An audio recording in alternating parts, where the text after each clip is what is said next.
అమ్మాయి గారు లేవండి, అమ్మాయి గారు, అమ్మాయి గారు ఒక్కసారి లేవండి అమ్మాయి గారు అని విధంగా అంటూ రాజు బాధపడిపోతూ అంటూ ఉంటే అందరు కూడా అలానే రూపారాజులని ఇద్దరిని షాకింగ్గా చూస్తూ ఉంటారు. అమ్మాయి గారు ఏమైంది అమ్మాయి గారు, ఒక్కసారి లేవండి అమ్మాయి గారు, నన్ను చూడండి అమ్మాయి గారు అని విధంగా అంటూ రాజు చాలా బాధపడిపోతూ ఉంటాడు. కానీ రూప మాత్రం ఎలాంటి స్పృహ లేకుండా పడి ఉంటుంది. రాజు కంగారు పడిపోతూ ఉంటాడు. అమ్మాయి గారు ఒక్క క్షణం మీరు నన్ను చూడండి అమ్మాయి గారు, ప్లీజ్ అమ్మాయి గారు, లేవండి అమ్మాయి గారు అని విధంగా అంటూ రాజు మాత్రం పరితపిస్తూ ఉంటాడు. అంతలో రూప ఒక్కసారిగా కళ్ళు తెరుస్తుంది. రూప కళ్ళు తెరవగానే రాజు చాలా సంబరపడిపోతూ ఉంటాడు. అమ్మాయి గారు, అమ్మాయి గారు, లేసారా అమ్మాయి గారు అనే విధంగా అంటూ చాలా సంతోషంగా చూస్తూ ఉంటే అప్పుడు వెంటనే జడ్జి గారు, మీరే చూశారు కదా జడ్జి గారు, ఇప్పుడు ఏం జరిగిందో, అంటే నువ్వు ఏం చెప్పదలుచుకున్నావమ్మా? నేను కళ్ళు తిరిగి పడిపోగానే ఒక్కసారిగా రాజు కంగారు పడిపోయారు. ఇప్పుడు మీకు అర్థమైందనుకుంటా జడ్జి గారు. మందారం కూడా అదే క్షణంలో బాధ వచ్చినప్పుడు ఫోన్ చేసింది. రాజు కూడా ఆ విధంగానే ప్రవర్తించాడు. కానీ దాన్ని ఎవరో కావాలని మిస్గైడ్ చేసి రాజుపై నింద పడాలని చేశారు.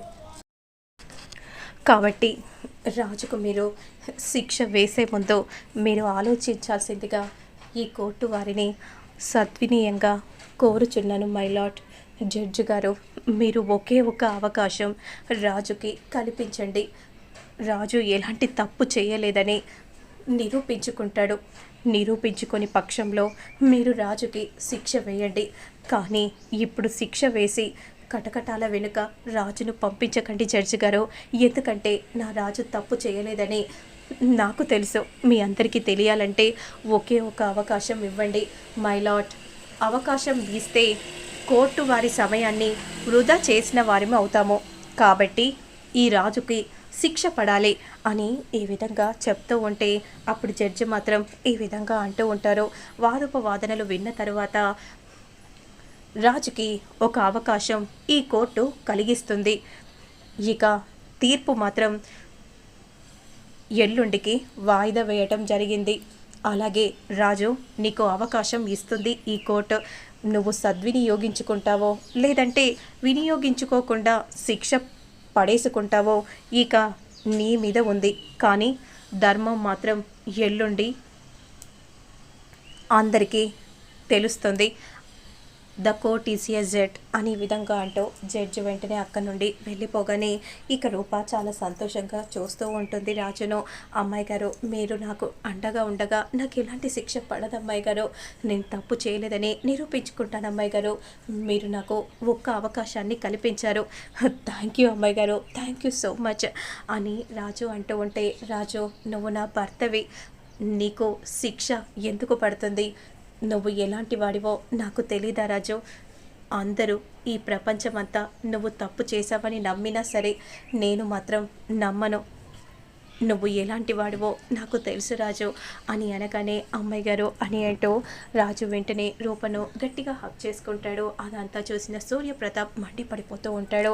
ఇక దీపక్ మాత్రం అసలు ఇలా జరిగిందేంటి అనే విధంగా కోపంగా మనసులో దీపక్ అనుకుంటూ ఉంటే రూప అని గట్టిగా సూర్యప్రతాప్ అరవగానే వస్తున్నానన్న అనే విధంగా అంటూ వెంటనే సూర్యప్రతాప్ వెనకాలి రూప వెళ్తూ ఉంటుంది. ఇక మరోవైపు మాత్రం ఇంటికి వెళ్ళగానే సూర్యప్రతాప్ రూపతో ఇలా అంటూ ఉంటారు. అసలు నువ్వు కోర్టులో ఏం చేసావో నీకైనా అర్థమవుతుందా రూప? ఎందుకు ఇదంతా చేసావు? ఏమైంది తమ్ముడు? అసలు ఏం జరిగిందిరా అని విజయాంబిక అంటూ ఉంటే, ఏం జరిగిందా మమ్మీ? ఏం చెప్పుకోవాలి మమ్మీ? అంతలో నాన్న అనే విధంగా అంటూ వెంటనే బాబు రాగానే, అయిపోయిందిరా, మీ మమ్మీని చంపిన హంతకుడికి శిక్ష పడే లోపే తారుమారైపోయింది. అసలు ఏం జరిగిందిరా అని విజయాంబిక అంటూ ఉంటే, ఏముంది మమ్మీ, జడ్జి గారు రాజుకు తీర్పు ఇచ్చే సమయంలోనే రాజుకు శిక్ష వేయాలని తీర్పు చెప్పబోతూ ఉంటే రూప వచ్చి మొత్తం కూడా అంత తారుమారు చేసింది మమ్మీ. ఏంట్రా నువ్వు అంటుంది? రూప రావడం ఏంటి, తారుమారు అవ్వడం ఏంటి? అవును మమ్మీ, రాజు తప్పు చేయలేదని, అసలు రాజు అలాంటి వాడు కాదని కోర్టులో నిరూపించాలని అనుకుంది మమ్మీ. అంటే ఇప్పుడు వాడికి శిక్ష పడలేదా? ఇదిగో అక్క, ఈ రూప కోర్టుకి రావటం వల్లే రాజుకు శిక్ష పడలేదు. అది కూడా నెక్స్ట్ వాయిదా పడిపోయింది. అవునా తమ్ముడు, అయినా ఎందుకు రూప నువ్వెందుకు వెళ్ళావో? ఎందుకంటే రాజు తప్పు చెయ్యలేదు నాన్న. నాకంటే ఎక్కువగా రాజు గురించి మీకే తెలుసు కదా నాన్న. మరి రాజును మీరు అర్థం చేసుకుంది ఇంతేనా నాన్న? అమ్మ రూప, రాజు ఒక హంతకుడు, ఒక మోసగాడు, నమ్మించి గొంతు కోస్తాడు. అలాంటి వాడిని నువ్వు వెనుకకి వేసుకొని వస్తే మాత్రం నేను సహించేదే లేదు. ఎందుకంటే ఇక వాడిని వదిలిపెట్టే ప్రసక్తే లేదు. మందారాన్ని చంపిన ఆ రాజుకు శిక్ష పడేలా చేస్తాను. నువ్వు మాత్రం కోర్టులోకి రావడానికి వీల్లేదు. ముందే చెప్తున్నానమ్మ రూప, నువ్వు కోర్టులో అడుగు పెట్టకూడదు. ఆ రాజుకి శిక్ష పడాలి అనే విధంగా అంటూ వెంటనే సూర్యప్రతాప్ కోపంగా వెళ్తూ ఉంటే రూప చాలా బాధపడిపోతూ ఉంటుంది. ఇక మరోవైపు మాత్రం రాజు ఇంటికి వస్తాడు. ఎరా అయ్యా, వచ్చావారా? నీకు శిక్ష పడుతుందో ఏమో అని భయం వేసిందిరా. అమ్మా, నాకెందుకు పడుతుంది? నేను తప్పు చేయలేదు. నాకు ఒక్క అవకాశం జడ్జి గారు ఇచ్చారు, నేను నిరూపించుకుంటాను. నువ్వు జాగ్రత్త అమ్మా, నాన్న జాగ్రత్తమ్మ అనే విధంగా అంటూ వెంటనే రాజు మందారాన్ని చంపిన ప్లేస్ దగ్గరికి వెళ్ళి చూస్తూ ఉంటాడు. దానికి సంబంధించినవన్నీ కూడా తెలుసుకుంటూ ఉంటాడు.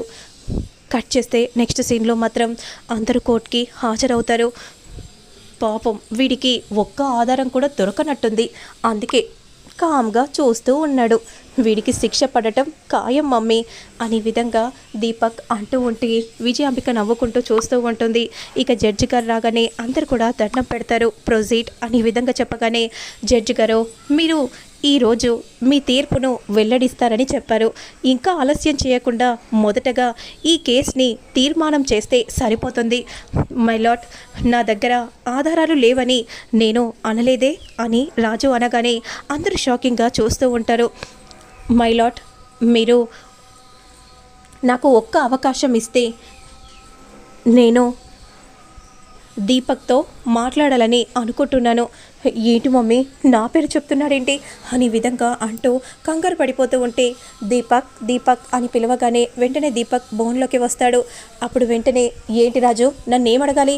నా భార్యను చంపింది నువ్వు కదా, ఎవరు చంపారో ఇంకొద్దిసేపట్లో తెలుస్తుంది దీపక్ అని రాజు అనగానే కంగారు పడిపోతూ దీపక్ చూస్తూ ఉంటాడు. అప్పుడు వెంటనే రాజు మాత్రం కవర్లో ఉన్న కత్తిని తీసి చూయించగానే దీపక్ షాకింగ్గా చూస్తూ ఉంటాడు.